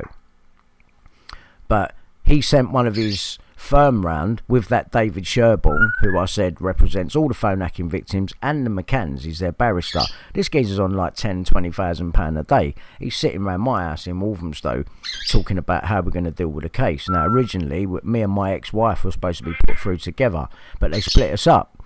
And the reason David Sherborne came up with that idea was because if he put Tash through first, they could then, they thought, redact pages that she's already been paid on if we go through separately, so I don't have to see them. But we were still married at the time, so my right to family and private life has not been taken into account, and what was hers was mine and vice versa type thing, yeah? But they haven't done that with me. They've dealt with her first so that they could contain page 59 and the other pages. There's more. Even Glenn let that one on. So they've acted illegally there anyway, and plus Scotland Yard, in the Mulcair notes that I've got, they've blanked out half the mobile number on it. So they was even going to try and see if I could remember the number from back then. But good job for me. An old friend of mine, Paul Chappell, found the number on old phone documents, because he keeps everything. A smart man, and I'm glad that he did. Because if he hadn't have done, I wouldn't have been able to read back that number, and that then allowed me to decode the rest of the page and everything else that was on there. Because I thought certain things meant other things first of all. I'm like, Simon, 50, what's that? You know what I mean? But later on, obviously, we got to fucking understand every single part of that fucking, well, the 2 pages that they give us. Deciphered the phone numbers, worked it all out. And then when Glenn Mulcair, this clip that I'm about to play you, he comes round my house, you thinking he's going to give me page 59 and the others, but no. He just came with page 58 and 60 unblanked. You know, because I'd worked them out already. But Scotland Yard should have been giving them to me like that as well, surely. So Scotland Yard are in on it. And Crusader Dick, you are Scotland Yard. And I'm telling you that this is not a joke. You all already know all about me. My claim is in the court. Even Ian Puddick's admitted that my phone hacking's real on fucking Sean Atwood's. I mean, there you go. You know, if he's saying it must be true. You know what I mean? So, fucking... Anyway, let me play you this clip. This is Glenn Mulcair explaining to me with his own mouth how he got Millie Dowler's phone number. And the bloke he's referring to, again, is Neville Felbeck, chief reporter, who tasked Glenn to do this for the News of the World. Me ranting Reagan's and calling him out, he just go, no. He had Millie Dowler's number from the day she went missing up to the 12th or the 10th, up to the 10th, until he instructed me. What did he do? What did he do in them days? 2.5 weeks before he gave me a number. What did he do? He was a registered police informant, right, Agent George, alright? Is that what he called him, yeah? Alright, listen, alright, he had the number. So what do you reckon he would have done? If he's had a number, he's gone out to pop it himself and they trophy Felbeck, alright? Put size 16s all over it, then I get it on the 10th. So what he's saying now is that Neville Felbeck got Millie's mobile number the day she went missing. That's the 21st of March 2002. He gets it directly from the police, Neville Felbeck, because he's not only the News of the World's chief reporter, it's also very well known and documented that he's an intelligence agent as well. And as are most of that newspaper, I should imagine, it's all it seems to be, military and intelligence all over it. He is a intelligence agent and also a chief reporter at the News of the World. So the intelligence services are putting people out there posing as journalists, and which would be exactly the case with James Fielding, who interviewed Andrew Ash in front of me, and also who put the one and only mainstream media piece that John Wedger's ever been in, and has tied John Wedger to the Baby P story, and that was James Fielding. It'd be another exactly the same thing as Neville Felbeck. So they have agents as reporters. So if you're an agent and you've got a job as a reporter, imagine the stuff you can make up to steer the public, you know, which is what's been going on, and especially around the VIP Westminster child abuse ring and Carl Beach and Andrew Ash, and you know, where Puddick is sort of concerned, they're happy to put him out there and pose as anyway, but we'll get to that, right? Let's go with this again. Here's Glenn Mulcair in his own words. Me ranting ravings and calling him out, he just go, no. He had Millie Dow's number from the day she went missing up to the 12th or the 10th, up to the 10th until he instructed me. What did he do? What did he do in them days? 2.5 weeks before he gave me a number. What did he do? He was a registered police informant, right? Agent George, all right? Is that what he called him? Yeah. All right. Listen, all right. He had the number. So what do you reckon he would have done if he's had the number? He's gone out to pop it himself and they trophy Felbeck, all right? Put size 16s all over it. Then I get it on the 10th. Hello, Glenn. I've just got the number from the police now. On the 10th. He got Dowler's number from the police. Yeah. But he told everybody, and this is on record, that he got it from school children. School children. That's it. Yeah. Well, now listen, they'll go from fucking any angle, mate. Yeah. Now listen, I'm not saying he got it from the police, and I know, of course he did. All right. But he's a registered police informant. Yeah. I mean, how much more closer can you be? No. Symbiotically. Yeah. All right. And then say, oh, they wouldn't have contacted me and wouldn't give me a number. Of course, it'd been the first fucking thing they'd have done, you know? He's going to say that, though. He's got to say that, hasn't he? He's got to say that. All right, so that is... I mean, that's how far things have gone. Even he's had to come round my house. And then he tells me on another recording now, you know, I'm not telling you how to suck eggs, but, you know, you need to play things close to your chest. That's telling me. Because he's going, you know, the closer you keep things, the further you go. That tells me the more you keep your mouth shut, the better you'll do with this one, Brian. Which, obviously, like, I can't be bought like that. So, you know, I'd rather get to the truth. It feels better. Just go with the truth, man. I'm going with the truth. That's what we got here. So, that's Glenn Mulcair. That is him. And then here's his notes. Let me just, I don't know what I've done here. This is, here we go, the Glenn Mulcair notes. Oh, that one's not got the notes on it. Solicitors Regulation Authority. I'd like to show you this quickly. So you can see here for definite, there's the reference 2017. I rung the Solicitors Regulation Authority by an email there, right, Mr. BRV, 21st of September 2017. Your report about Mr. Mallet and Mr. Lewis. So that's Richard Mallet. Obviously, I've brought up. Look, he's at, things are very strange. He's coming up in a list with Andrew Ash, which I know is rubbish.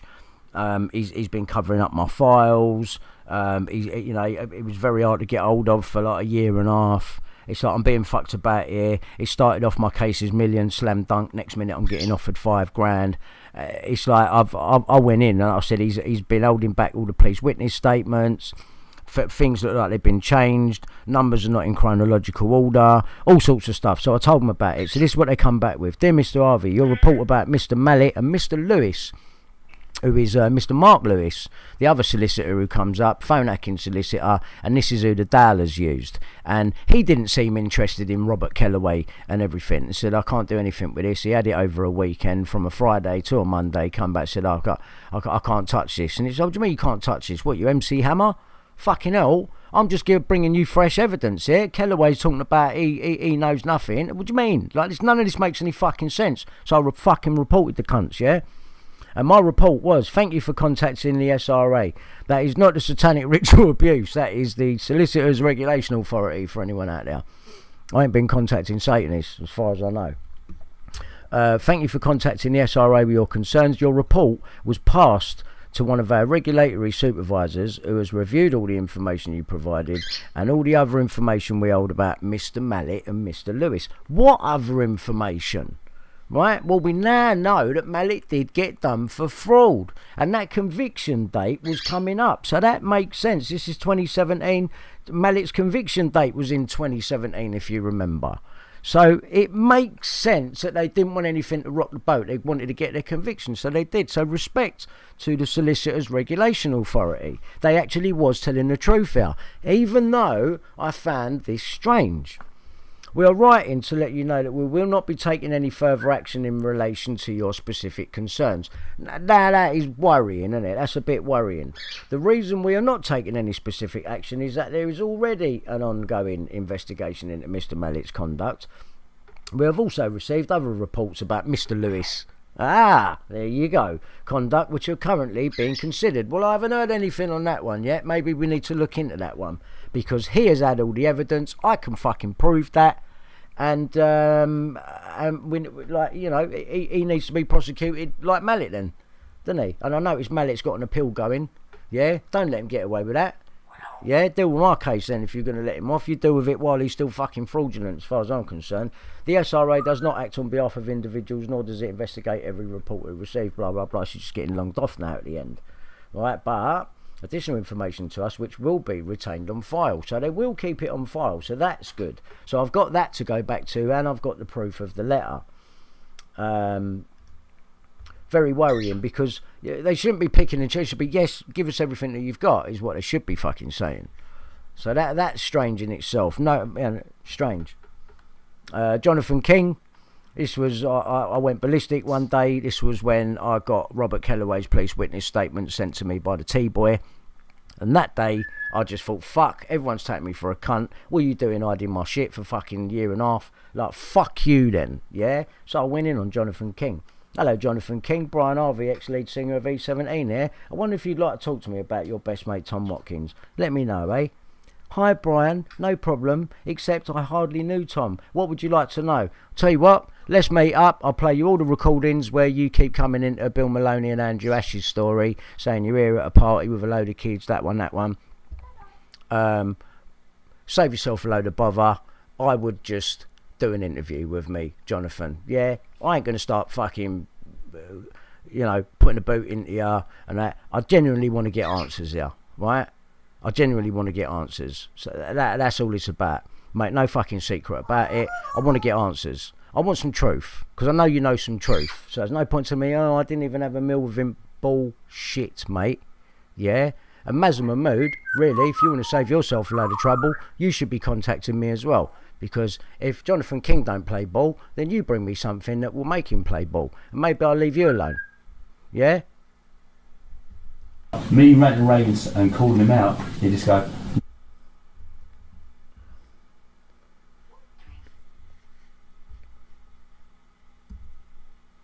Puddick, if you ever doubted that geezer bought me that equipment, he didn't buy it for Bill, he bought it for me.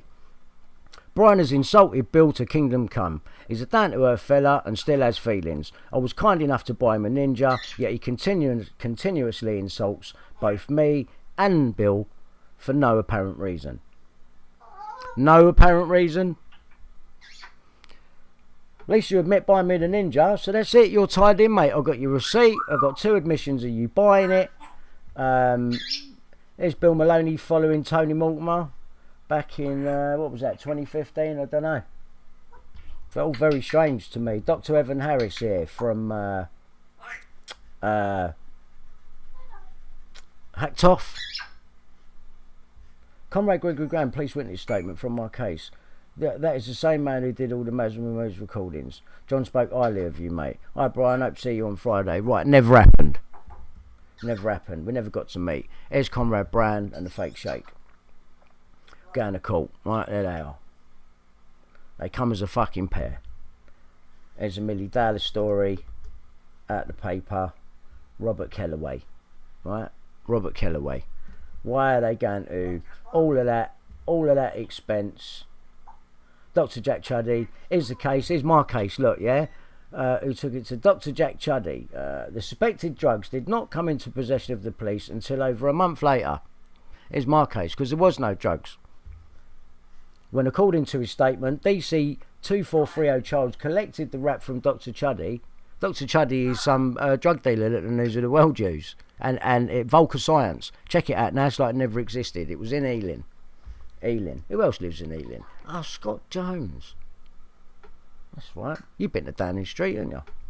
That's right. He knows Daniela as well, don't you? That's right. That's right. Here's Comrade Brown's witness statement here. Police witness statement. Do a job, available to do a job in Chingford. He told me that Robert Kellaway, who was another journalist on the News of the World, was the journalist in charge. I got my recording equipment ready. I have used it on several other jobs, and I'm confident it is working correctly. Later that afternoon, I went to an address in Chingford where I met Robert Kellaway and another journalist. I also met the informant, who I only know as Zorba. Zorba told me Brian Harvey was trying to pass him, Zorba, cocaine, so that Zorba could get photographs of the mother of his child taking the drugs and discredit her in an upcoming custody hearing. I then recorded a series of mobile telephone calls and recorded these on a Sony mini disc. It was a brand new Sony mini disc which I had unwrapped from the wrapping I bought it in. In one of the phone calls, I'd heard that a man I believed to be Brian Harvey had arranged to come to the address. Do you remember that bloke rung me? I didn't ring him. Do you remember that bit? Do you remember that bit? Short time before he was due to arrive, I started recording on another Sony mini disc. This was also brand new. I had unwrapped them from the wrapping and I bought it in. There's a lot of work going on here, isn't there, on this setup? Yeah, there's a lot of work going in. Right, let's keep going. Comrade Gregory Band, this is the beginning of it. I have worked for the News of the World newspaper for 10 years. For the last year, my job title has been photojournalist. My duties include covert audio and videotaping in the course of investigations. On Friday, the 26th of April 2002, I was telephoned by the news editor, Greg Miskill. The editor that you've heard say, I know the far end of a fart and exactly how the information was gleaned with concerns to Millie and how she was tapped. And I immediately say to him, and that's never come out, Greg. You remember? Greg Miskill, the news editor, called the job on. He sends Comrade Brand now. He's already sent Kellaway there. Yeah? He's already instructed Mulcair. Yeah? Because Mulcair was Greg's man. Yeah? Greg Miskill, the news editor. All on it together. There it is. It's all there. It's Comrade Brown. His dad was Jerry Brown and he was a News of the World journalist as well. Looks a little bit like John Ford. That's them going to court back in the old phone hacking trial there, where no one knew what Mazza Mahmood looked like, trying to keep his identity a secret. Kamal Zorba stated this is their paid fake witness. Stated that the News of the World were going to tape every conversation he had. They were also going to tape any telephone conversations. They had a gadget to do this. Right. Oh, thanks, Nick. Thank you. Right, here's that famous email. I'll just bring it up again. Simon Werrett. To Simon Werrett. Not DS Werrett. No, you know what I mean? From Kellaway, Robert, who knows nothing of phone hacking. Sent Thursday, the 9th of May. Remember, he goes to the police station, didn't he, on the 3rd?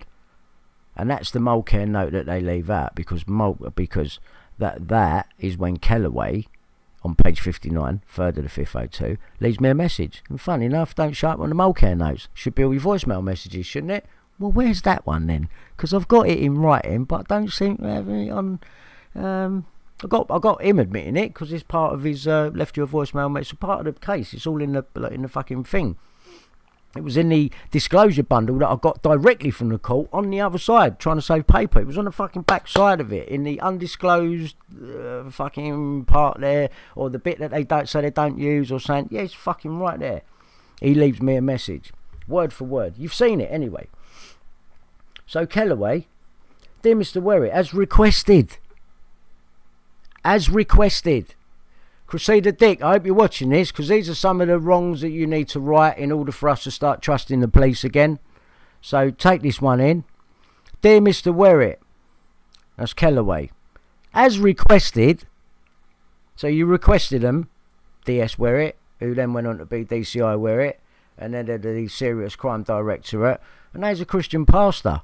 And he's Simon digitally on Twitter if you want to find him. Just strange. It's got a GoFundMe for a building as well, because you can all go there and pray. Dear Mr. Werrett, as requested, Here are the transcripts of the conversations I outlined to you yesterday. I've put them in chronological order, starting with Rhys Morris's call, who's now dead, to Zorba's mobile telephone, then Arva's call to Zorba, and finally Arva's discussion with Zorba in the car, which is transcribed in 2 sections. Any commentary on the transcript appears in brackets and was intended for use by my office. Who's your office? News International PLC. Thank you very much. Transcripts of the conversation between Kamal Zorba and a friend of Brian Harvey's, known to Zorba as Rhys, a drug dealer. I thought he was a hero dad. Hero dad. Kamal called Brian Harvey's mobile telephone. There you go. Kamal called Brian Harvey's telephone, and you just heard him say that they all got round there and all set up, yeah, and I had this recording, that recording. What the fuck? Right? Look at the bottom of this. Transcript of this call began 20:27 hours. That's nearly 8:30 at night. So Kellaway's transcribing on his laptop now all of his illegal recordings made by him and Conrad and Zorba on the 2nd of the 5th 02. Top of the Mulcair note, 2nd of the 5th 02. So they're doing that. Mulcair's doing that. And they keep Robert Kellaway out of it because I can prove he's working with Conrad, and if Conrad's there, then no Mazza's there. They don't want Mazza to be there, and they definitely don't want Mazza connected to Glenn Mulcair by that date, the 2nd of the 5th 02. It's very fucking simple. That's a big thing to them, you know. To me, it's fuck all. It's a little fucking silly shit part of this thing. But it's big to them, so fucking stick that in your fuck. How'd you like them apples, you cunt? Mulcair, that's the story that they ended up doing on me. E17 cake sting on X. I don't do gear. Cut back to Daniela. Brian hates that shit. So why am I going to have fucking gear? Yeah, fuck you. Everything you come to me with, counteracted, sorry. And then some. Mallet Solicitors, 18th of December 2002. Told ya his office was in Wisbeach, yeah, Kings Lynn. Tom Crone, Head of Legal, News International PLC. And this is talking about doing a fucking witness summons. Right, there you go, it's correspondence, it's all there, so it's no one's dreaming this shit up. Peter Dukes, Kellaway confirms he knew nothing of phone hacking or Millie Dowler's voicemails being accessed. Well, what do you think now? I'll just make that a bit bigger for you. There you go. What do you think now? Do you believe him, or do you think I'm right? Because that's what it comes down to, isn't it? Do you believe him, or do you believe me? Do you believe the News of the World and the police, or do you believe me? There you go. Yeah, there's one of the Mulcair notes. Look at this bit. Brian Harvey, all circled out big. They didn't really want me concentrating on this one. But on this one, and this one, these come from Glenn Mulcair. After I've already decoded them. Scotland Yard's ones, that 07903 bit's all covered up. And the next 3 numbers. Why would Scotland Yard be doing that? Right, and this is what Glenn Mulcair gave me when he's showing me about what things mean. Right, he give me this. Check it. Check his handwriting if you want. Don't believe me. Right, this is what he give me. Exhibit A, example of favoured calls itemised. Right, I wondered what that said on his thing. I thought it said covert fruits on one bit of it. Right, so you can see that this is his writing. This is how it goes. Oh, look, top corner pulled off. Didn't want me to see that one. What'd that say for Neville? Look, top corner's pulled off. Yeah? Here's mine, Neville. 2nd of the 5th 02. Right? For Neville. There's that date, 2nd of the 5th 02. Right? Favoured calls. Then covert. I don't know what this is. That's favoured calls. Then covert, looks like covert fruits, doesn't it? Maybe it's me talking about lemons. You know, don't know. Anyway, so but this bit down here is strange. Look, they left Jesse Wallace, 32 Smart Lane. Now, For Scotland Yard to say, oh, we redacted these bits because it probably didn't relate to you. Well, that don't relate to me, so what's that doing on there? Why ain't that redacted? That's not redacted on the original. This is Glenn Mulcair's one, but this one's exactly the same on their one. Right, 58 and page 60. That Neville, right? So there's the Mulcair notes. There's Ian Puddick having a pre-hacking trial curry with Peter Dukes and Alistair Morgan now. He's going to come up as well. There he is, right there. Right, pre-hacking trial curry. Right, Brick Lane. Right, so there they all are. Like a big party. All intelligence agents out in the field. Is Ian Puddick backing up the fake story of Andrew Ash. Hi. I interviewed one of the witnesses. He gave graphic details, repeated rapes. He gave police Operation Fernbridge 70 hours of interview, 2014, right? This is right around just after I've interviewed him and that, right? So, Ian's pushing it. He wants me to believe Andrew's story. This is what this does. And when I believe Andrew's story, at that point, I didn't know Puddick worked for the Queen. And Andrew's pushing stories of being abused by Prince Andrew and helicopter pilot and all this stuff, right? So, I was going to fit into some of this might come out later on, when it's all over. When what's all over, Bill? When this Prince Andrew thing that these lot have concocted is all over and he's been exonerated, we're going to come back for you, Brian, and go, look at you, believing this man. Well, I didn't, did I? And I pretty fucking soon counteracted that one. Let you know what side I was fucking on. I knew it was all lies, it was all to set me up, now you're all in trouble because it's backfired. Unfucking lucky. Here he is again. And is now given 100 hours of interview to Met Police Operation Fernbridge. RE Cabinet Minister, who I've had nicely planted in my head. Oh, it's Leon Britton, he's got a birthmark. You fucking cunts. How do you feel? How do you feel now? I fucking done you pricks. Yeah, you fucking idiots. You thought I was some silly little depressed cunt who couldn't fucking think for himself. You fucking evil bastards. I hope you all die slow, nasty, evil deaths. I really do. It's a terrible thing to say, but I really wish that upon you, you fucking nasty cunts. Fuck you. Here you go. And if you ever doubted it, Andrew's not only spoken to Paul Page, but he's spoken to Andrew for 2 hours. Alright? So get out of that, you fucking prick. Yeah? How's the Queen feel about that then? And why didn't they mention that you worked for the Queen when they was pushing your fucking fake story in 2012? Because it's exactly what I said it is, isn't it? You've been caught, mate. Everyone rip and download this video, please, because I think today's broadcast is an important one. And we predicted the future again with Virginia Roberts. Yeah, we predicted the future again with Ghislaine Maxwell. And the same with Andrew. And had I have not blown the fucking Gary out of fucking Sean Atwood with his fucking lies. I got all his screenshots. What 5-hour fucking recording of Kelly Diamond. It's not going to be hard to pull him apart. Do you know what I mean? He was somehow, because Ghislaine's door miraculously opened when he gets to film outside. So he was going to end up interviewing Prince Andrew, mate. That's why they showed you pictures of him shaking Prince Edward's hand, getting you ready for it. Oh, I can't believe it, but I'm sitting here with someone that we already judged. We're really sorry, Andrew. Fuck off with your shit. Yeah, there you go. New Peter Dukes. After I spoke to Peter Dukes, Ian puts this up. Oh, Peter, thanks for the chat, Peter. Yeah, that's all to jar me up. That's to jar me up. And he works for the Queen. I'd let him go, Mum, if I was you. He's fucked it for you. Sorry, but he has. Do you want a coffee, then? I'll love a tea. Tea? Yeah, I love it. Nice strong. Right, sit down. Yeah, sit down, help yourself. Trigger, shut up. Sit down, shut up. Be a good boy. You've got a tea to say, Glenn? Yeah, strong one, please. Right, that's Glenn coming round. That's long to play. I want you to see these other things here. Right, The Guardian. Sun royal editor to be charged over alleged payments to soldier. If we just go in tight up here, Duncan Larkham. Duncan Larkham was the Sun's royal editor. Right, and at the same time as working for me,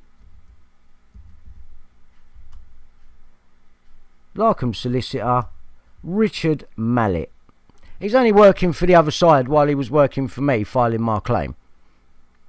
You know, so if if the fraud thing don't work out, well, this is conflict of interest and just, this thing's a fucking mess, yeah? It's a fucking mess. But that is blatant. There you go, caught him working for Duncan Larkham, the Sun's royal editor. Yeah? A News International employee. My case has been amended to against News International PLC. Not News Group fucking Silly Newspapers Limited. Going to take the brunt of it. Nah, mate, I'm going for the mothership, because all your employees, especially the news editor Greg Miskell, who called the fucking job on and made it corporate, yeah, he's a News International PLC employee, my friend, right? And now I've got a lot of you. I've got Mulcair, I've got Mazza Mahmood, I've got Conrad, I've got you, Kellaway, I've got you, and I've got you all connected to covering up Millie Dowler and having knowledge of phone tapping and hacking. And I've got the editor Greg, who called it all on admitting phone tapping. You are fucked. Yeah? Keep saying your bullshit about me, or keep holding my YouTube numbers down. It ain't gonna work anymore. You're done. You are done. And there's more of you than I ever imagined. You're all fucking done. And Cressida Dick's got to do something about it, or she's done. Or the next person that comes in and doesn't seem to be transparent or do their job properly. You're done. You are being forced into a corner now to do something, because everyone knows about my case. And if you don't deal with it, we won't trust you. Yeah? Here's a part of my case to Mallet solicitors from the prosecutor. Thank you for your letter dated 20th of November 2002. We confirm that we've now received 3 tapes of recordings made by the News of the World, but do not believe that these tapes cover the whole of the transcripts. Just leave that one there. Legal Ombudsman, 27th of September 2013. That's when I got the date for it. Is abuse of process argument. That, oh, hang on, no, psychological report. There you go. If you ever doubted mental health, this is 2002 psychological report, right, in this matter, right? That's what, we've always had to get these things. Here we go. What's this one? Abuse of process argument. As you are aware, we were to serve our argument on Monday, 2nd of December. Unfortunately, Mr. Harvey's medical condition has been such that it's proved extremely difficult to take instruction in this issue. Right, Mr. Harvey's currently on medication, has further appointment to see a doctor next week. Fuck him right. Yeah? Try and fuck with my, we don't believe is that. Fuck you, you cunts. You cunts caused it. And then you want to turn around and say, no, he's alright in the phone. You fuck you, yeah? Fuck you. Check this. Remember, it was like, how did Brian Harvey go to prison over a civil matter? Family court, power of arrest, family law. Is this even real? Why is all this redacted? Right, power of arrest. Look, everyone's name's redacted on it. Was this real? Did I go to prison illegitimately? Like, what happened there? I wondered why there was no one outside the court when I got off. How long have these NCA police been around me pretending to be... They just done what they wanted with me, with these people. None of what they're not real. The police at my door, the 20 officers, not real. The people that took my computers for Paddock and turned up with guns and then are interviewing me, walking around my house and putting the... Not real. So, who's doing it?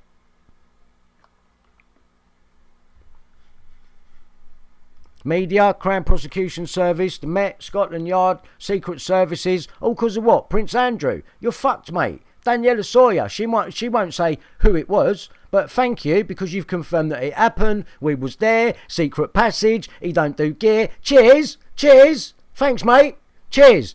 That's the best thing you ever did for me. Yeah, cheers. The rest is now down to be investigated properly by a fucking police we can trust. They're going to be transparent now. They're going to do their jobs properly. Well, let's see. Let's see how someone, over a civil matter, has ended up in fucking prison. And then when you go to get the paperwork, every cunt's name's redacted. Yeah. Yeah, look, there's Paddock.